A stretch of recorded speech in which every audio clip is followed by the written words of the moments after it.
Alhamdulillahirabbil alamin. Wassalatu wassalamu ala anbiya'i wa mursalin wa ala alihi wa ashabi ajmain.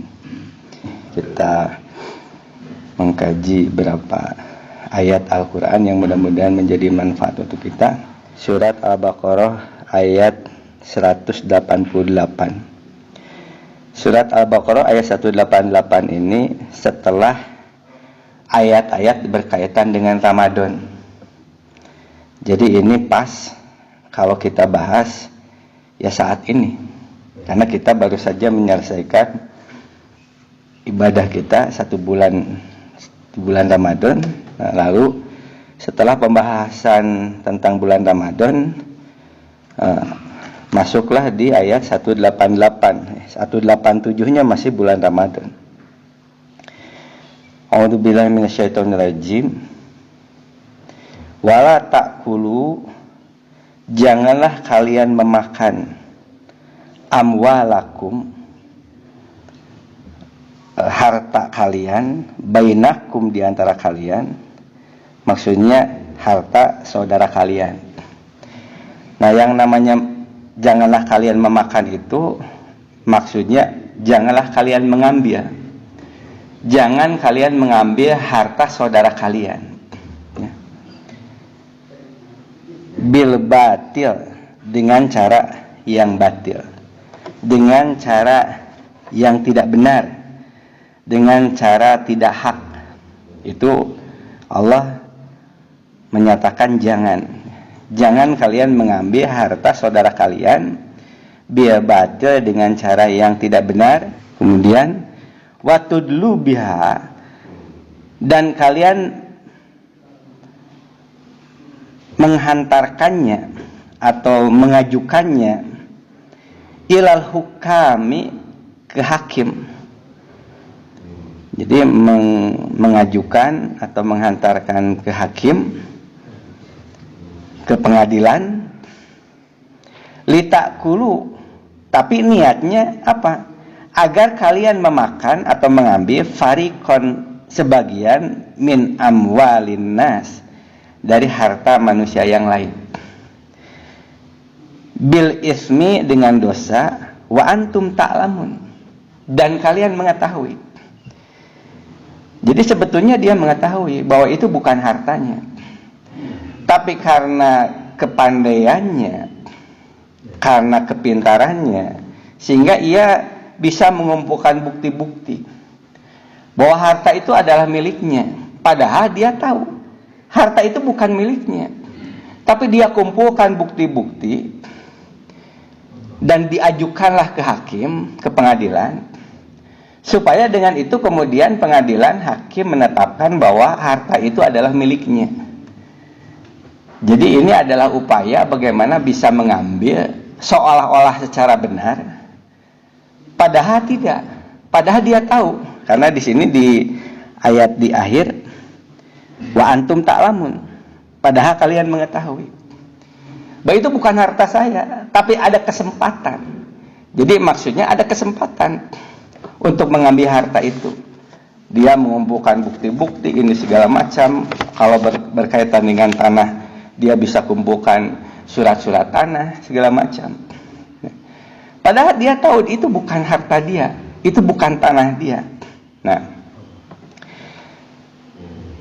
di dalam keterangan hadis, ternyata ancaman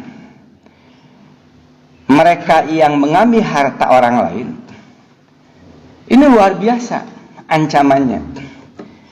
Di dalam hadis riwayat Muslim dari Iyas bin Salabah Al-Harisi, bahwa Rasulullah SAW bersabda, siapa yang mengambil hak seorang muslim dengan sumpahnya, maka Allah menentukan neraka baginya dan mengharamkan surga baginya. Bahkan sampai dia bersumpah di hadapan hakim, di hadapan pengadilan, bahwa tanah itu demi Allah. Dia bahkan bersumpah bahwa tanah itu adalah milik saya, milik keluarga saya. Nah, padahal itu bukan. Nah, ketika ia berani-beraninya bersumpah atas nama Allah, padahal itu bukan miliknya, maka Allah menetapkan nerakalah baginya. Dan Allah mengharamkan surga. Lalu ada seorang lelaki bertanya, seorang sahabat, apakah walaupun itu sesuatu yang sangat sederhana, wahai Rasulullah, artinya sesuatu yang murah? Kalau sesuatu yang murah gimana? Nah, lalu Rasulullah menjawab, walaupun sebatang kayu siwak dari pohon arak, itu pun sama. Jadi ketika ini barang murah, ini ballpoint ini, tapi dia sampai mengaku, demi Allah ballpoint ini milik saya. Padahal bukan. Gitu. Nah, Allah mengharamkan surga baginya, dan Allah menetapkan neraka. Nah, di Al-Quran yang lain, An-Nisa ayat 29, ya ayyuhalladzina amanu la ta'khulu amwalakum bainakum bil batil. Jadi sama, janganlah kalian memakan harta kalian, saudara kalian, dengan cara yang batil. Jadi itu tambahan ayat yang berkaitan tidak bolehnya mengambil harta saudara yang lain. Kemudian hadis riwayat Bukhari Muslim, barang siapa yang mengambil sejengkal tanah secara zalim, maka Allah akan mengalungkan 7 bumi kepadanya nanti di neraka. 7 bumi, ya bagaimana kita bisa membayangkan 7 bumi berat, dan artinya di neraka keadaannya. Allah mengalungkan 7 bumi kepadanya. Lalu di hadis yang lain dari Salim, dari ayahnya radhiyallahu anhuma, ia berkata, Nabi SAW bersabda, barang siapa yang mengambil tanah sedikit saja dengan cara yang tidak dibenarkan, maka ia dibenamkan ke dalam tanah tersebut pada hari kiamat hingga 7 lapis bumi. Jadi dibenamkannya itu bukan hanya benamkan begitu saja, tapi dibenamkannya hingga 7 lapis bumi. Jadi betapa Islam itu memperhatikan masalah hubungan antara perseorangan dengan yang lain, agar setiap orang itu bisa menjaga hak orang lain. Sesuatu yang bukan miliknya, jangan pernah ia kemudian mengambil atau mengaku itu adalah miliknya, padahal ini adalah milik orang lain. Nah, jadi ini luar biasa ketentuan Allah, aturan di dalam Islam, sehingga bagaimana hubungan antara satu sama lain setiap manusia itu menjadi hubungan yang harmonis. Tidak ada saling mengambil, tidak ada saling mendolimi satu sama lain. Bahkan lebih jauh lagi, Rasulullah menyatakan, ketika seseorang itu mendolimi yang lain, maka akibatnya apa? Akibatnya kebaikan orang yang menzolimi itu, orang yang menzolimi kebaikannya itu mengalir kepada orang yang dizolimi. Jadi ada 2 orang, yang satu menzolimi yang lainnya. Nah, kebaikan-kebaikan yang orang yang menzolimi itu mengalir kepada orang yang dizalimi. Lalu bagaimana kalau kebaikan-kebaikannya habis? Kalau kebaikannya habis, dosa orang yang dizalimi itu diberikan kepada orang yang menzalimi. Naudzubillah min dzalik. Jadi berapa besar sih manfaatnya, keuntungan mengambil harta orang lain dibandingkan dengan penderitaan nanti di akhirat. Walaupun dia bisa mengambil sekian banyak harta, tapi kemudian ia pun menikmati di dunia juga tidak lama. Tapi akibatnya nanti di akhirat itu luar biasa. Nah, Bapak Ibu hadirin sekalian yang berbahagia, kalau kita perhatikan ayat ini berkaitan dengan jangan kalian mengambil harta saudara kalian dengan cara yang batil. Allah menempatkan ayat ini setelah kajian pembahasan mengenai Ramadan. Nah, ini sebetulnya sangat luar biasa Allah menempatkan ayat ini. Kenapa? Karena yang namanya bulan Ramadan itu adalah bulan pelatihan. Bagaimana ruhiyah kita meningkat, bagaimana amal ibadah kita dilipat gandakan oleh Allah, bagaimana kesempatan kita masuk surga itu dibuka lebar-lebar ketika bulan Ramadan. Sehingga selesai bulan Ramadan, rasanya keimanan kita bertambah. Tapi kalau melihat ayat ini, kalau seseorang dia sudah menyelesaikan satu bulan Ramadan, dia lakukan ibadah sebanyak-banyaknya di bulan Ramadan, ia baca Al-Quran sebanyak-banyaknya, tiap malam ia lakukan qiyamul lail di bulan Ramadan dengan mengharap itu menjadi pahala baginya. Karena di bulan Ramadan, bayangkan oleh kita satu ayat membaca Al-Quran sama dengan khatam di bulan yang lain. Lalu dia berdoa, ya Allah kabulkanlah, ya Allah terimalah apa yang telah dilakukan ibadah di bulan Ramadan.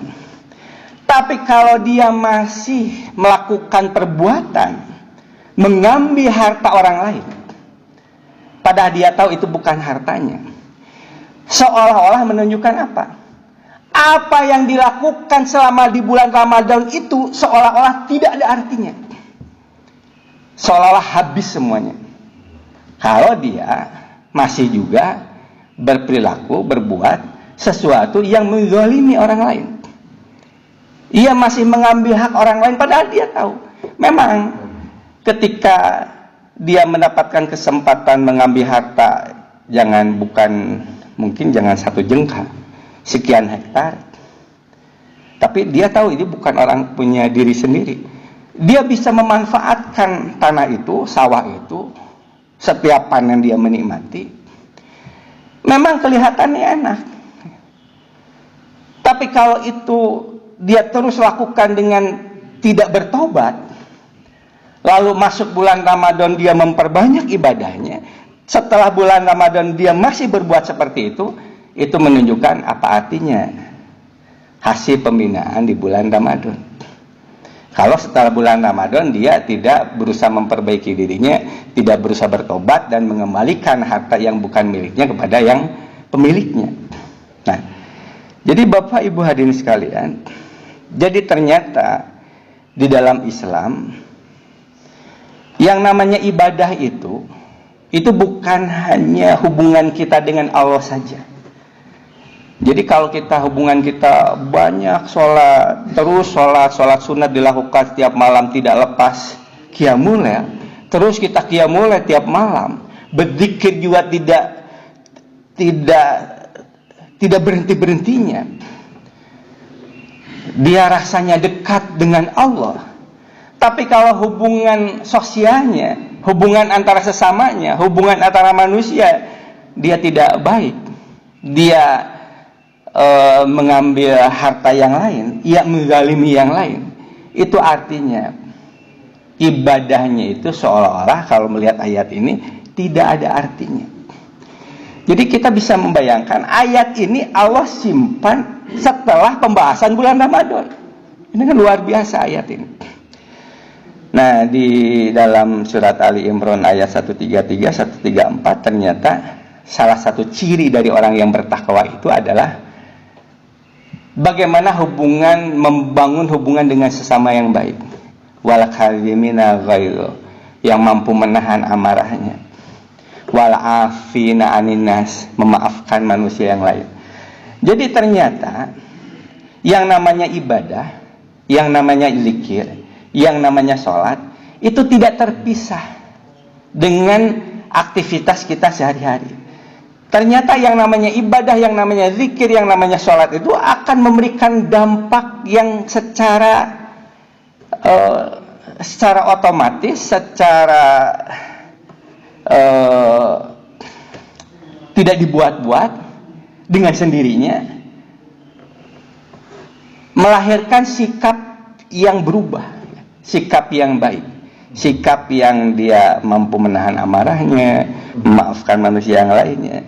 Jadi zikir yang benar, sholat yang benar, ibadah-ibadah yang benar itu akan memberikan dampak pengaruh sehingga ia akan berubah sikapnya, hubungan antara sesama menjadi lebih baik. Itu saja barangkali apa yang disampaikan di dalam surat Al-Baqarah ayat 188 ya, mudah-mudahan kita terhindar dari kondisi yang sangat menakutkan ini ya, menderita ini nanti di akhirat, bukan di dunia. Tapi di akhiratlah yang akan menjadikan seseorang itu menderita karena perbuatan dirinya di dunia. Barakallahu li wa lakum, nasrum minal hafatun wa riba basyir mu'minin. Assalamualaikum warahmatullahi wabarakatuh.